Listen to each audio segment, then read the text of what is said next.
बापाचं घर माझं आहे, तू तुझी बॅग उचल आणि चालती हो. संपत्तीसाठी भावाने बहिणीला हाकलून दिलं, पण 1 महिन्यानंतर बहिणीने असा बॉम्ब फोडला की भावाला स्वतःच्याच थोबाडीत मारून घ्यावे लागले. पुण्यातील प्रभात रोडवर नानासाहेब यांचा तब्बल 10 कोटींचा एक आलिशान जुना बंगला होता. नानासाहेबांना 2 मुलं, मोठा मुलगा विक्रांत आणि लहान मुलगी स्नेहा. विक्रांतचं लग्न कांचन नावाच्या अत्यंत गर्विष्ठ मुलीशी झालं होतं. लग्नानंतर लगेच विक्रांत आणि कांचनचे नानासाहेबांना वाऱ्यावर सोडण्याचे विचार समोर आले. ते मुंबईला एका मोठ्या फ्लॅटमध्ये स्वतःचं लक्झरी आयुष्य जगू लागलंय. इकडं पुण्यात म्हाताऱ्या आणि आजाऱ्या नानासाहेबांची पूर्ण जबाबदारी स्नेहाने उचलली. स्नेहाने स्वतःच्या करिअरचा त्याग केला आणि ती अविवाहित राहून 5 वर्ष बापाची रात्रंदिवस सेवा करत राहिली. एके दिवशी नानासाहेबांचं दुःखद निधन झालं. वडिलांच्या अंत्यविधीला मगरीचे अश्रू ढाळत विक्रांत कांचन मुंबईहून पुण्यात आलाय. पण त्यांचं लक्ष बापाच्या पार्थिवावर नव्हतं, तर त्या 10 कोटीच्या बंगल्यावर होतं. अंत्यविधी पार पडल्यानंतर 13व्या दिवशी घरात सर्व नातेवाईक बसले होते. विक्रांतने आपले वकील बोलावले आणि त्याने स्नेहाच्या तोंडावर एक मृत्यूपत्र फेकला. स्नेहा, हे बघ, बाबांचं मृत्यूपत्र आहे. त्यांनी 2 वर्षापूर्वी हा 10 कोटींचा बंगला आणि सर्व संपत्ती माझ्या नावावर केली आहे, कारण मी त्यांचा एकुलता एक वारसदार आहे आणि तू एक मुलगी आहेस. उद्या मी हा बंगला एका बिल्डरला 10 कोटींना विकणार आहे. त्यामुळे तू तुझी बॅग उचल आणि आजच्या आज घरातून निघून जा. विक्रांत अत्यंत निर्दयीपणे हे सगळं बोलत होता. कांचन हसत म्हणाली, हो, जाताना घरातली कोणतीही महागडी वस्तू नेऊ नकोस. आता या घरातली सुई सुद्धा आमची आहे. स्नेहाच्या डोळ्यात पाणी आलं होतं. 5 वर्षाच्या बापाची तिने रात्रंदिवस सेवा केली होती. त्या वडिलांनी सर्व संपत्ती फक्त मुलालाच का दिली? स्नेहाने एकही शब्द उच्चारला नाही. तिने कोणताही तमाशा केला नाही. तिने शांतपणे स्वतःची बॅग भरली, बापाच्या फोटोला नमस्कार केला आणि ती घरातून बाहेर पडली. विक्रांत आणि कांचनला वाटलं की त्यांनी युद्ध जिंकून टाकलाय. पण 1 महिना उलटला आणि विक्रांतने 10 कोटींचा बंगला एका बिल्डरला विकण्याची डील फायनल केली. बिल्डरने ॲडव्हान्स दिलेला होता, ज्यातनं विक्रांतने मुंबईत स्वतःसाठी एक नवीन ऑडी कार देखील बुक केली होती.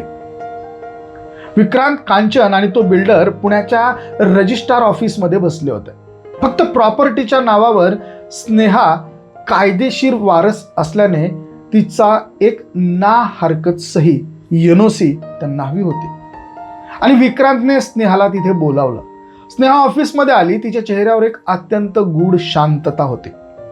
विक्रांतने तिच्या समोर 1 लाखाचा चेक फेकला आणि म्हणाला, हे घे 1 लाख रुपये आणि या NOC वर सही कर चुपचाप. स्नेहाने तो चेक फाडून कचऱ्याच्या डब्यात टाकून दिला आणि मागून एका सिनियर वकिलाने ऑफिसमध्ये एंट्री केली. तर तो सिनियर वकील ज्या वेळेस आतमध्ये आला त्यावेळेस स्नेहाच्या वकिलांनी थेट बिल्डरकडे बघून म्हटलं, साहेब, जर तुम्ही विक्रांतला 10 कोटी रुपये दिले असतील तर ते विसरा, कारण विक्रांत या बंगल्याचा मालकच नाहीये. हा बंगला तो विकूच शकत नाहीये. हे ऐकून विक्रांतचा श्वास जणू कोंडून गेला. तो ओरडला, काय काय काय बकवास काय चालवली आहे तुम्ही? माझ्याकडे माझ्या बाबांचं मृत्यूपत्र आहे, जे त्यांनी 2 वर्षांपूर्वी माझ्या नावावर केलेलं होतं. स्नेहा अत्यंत करड्या आवाजात म्हणाली, होय दादा, बाबांनी तुझ्या नावावर मृत्यूपत्र केलं होतं कारण तू त्यांना हॉस्पिटलचं बिल भरणार नाही अशी धमकी दिली होती. पण तुला कायदा माहीत नाहीये. मृत्यूपत्राची अंमलबजावणी माणसाच्या मरणानंतर होते, पण माझ्या बाबांनी मरणाच्या आधीच हा सगळा प्लॅन पलटवलेला होता. स्नेहाच्या वडिलांनी एक रजिस्टर्ड गिफ्ट डील केलेली होती, जी सर्वांसमोर ठेवण्यात आली. विक्रांत, तुझ्या मृत्यूपत्राच्या तारखेनंतर बरोबर 6 महिन्यांनी जेव्हा तू बाबांना पाहायलाही आला नव्हतास ना, तेव्हा नानासाहेबांनी हा संपूर्ण बंगला स्नेहाच्या नावावर कायदेशीररित्या गिफ्ट डीड म्हणून केलेला होता. कायद्यानुसार जर एखादा माणूस जिवंतपणे स्वतःची संपत्ती कुणाला गिफ्ट डीड करत असेल तर त्याचे जुने मृत्यूपत्र आपोआप कागदाचा कचरा बनून जातात.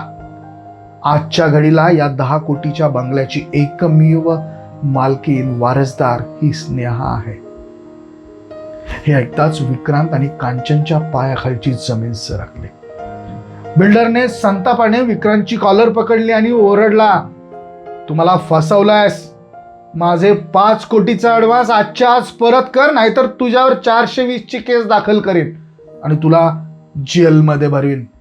विक्रांतला फार चक्करच आले, कारण त्याने त्या ॲडव्हान्स पैशामधनं मुंबईच्या जुन्या फ्लॅटचं कर्ज फेडलं होतं, ऑडी कार घेतली होती आणि बिल्डरचे 5 कोटी परत करण्यासाठी त्याच्याकडे काहीच नव्हतं.